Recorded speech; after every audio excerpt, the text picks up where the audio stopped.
The other thing with mental health court is you don't have just people in there who are crazy. You have some people that are in mental health court with extremely low IQ. I was representing a guy in Miami-Dade County, and he got charged with strong-arm robbery. Basically, he saw a shiny gold chain on this person's neck and thought it was cool because it was shiny, and he just grabbed it and snatched it. But when he lived in a group home, his IQ was somewhere around 60.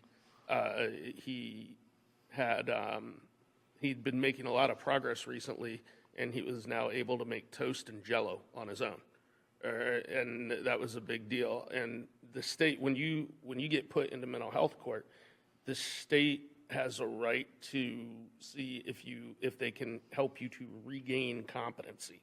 So it's like there's a status check once every few months to see if you've regained competency, and the state attorney's like, well, Your Honor, we'd request a 6-month reset so that we can see if he's able to regain competency. And I was like, Your Honor, I'd like to offer a proof from the state on how they think an individual with a 60 IQ who can barely make toast and Jell-O will somehow magically regain competency. Yeah. But it gets frustrating, and I don't like to get snippy with the state because they're just most of the state attorneys have to ask their supervisor's permission before they make any case moves. But it gets frustrating after a while to have to continually go back to court and prove. I agree. With a person he was born with a 60 IQ. He's just not all there, and nothing we can do is going to change medically as a society is going to make him any better. Right. So just drop the case and let's go. Well, I mean, I think that there's, you got to pick and choose. The good prosecutors are able to pick and choose which ones to fight back on, Mm-hmm. I mean, but yeah, they fight back on a lot, and it's kind of frustrating. Like, I've had to get in front of judges and, with this doc, especially doctors, some of the doctors, like I talked about, there was Dr. Brandon when he was on. Yeah.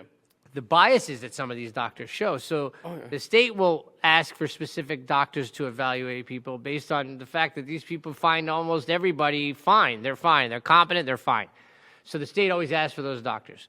And defense will try to ask for doctors that don't do that or say the opposite. So it becomes this, like, when you really have somebody that has issues, that game, and I hate to say game, is not a fun one to play, right? You get frustrated after a while, especially I had one guy who would howl like a wolf before I would go see him. He'd be howling like a wolf. Remember? He'd be howling in his cell like a wolf and acting like he was a werewolf.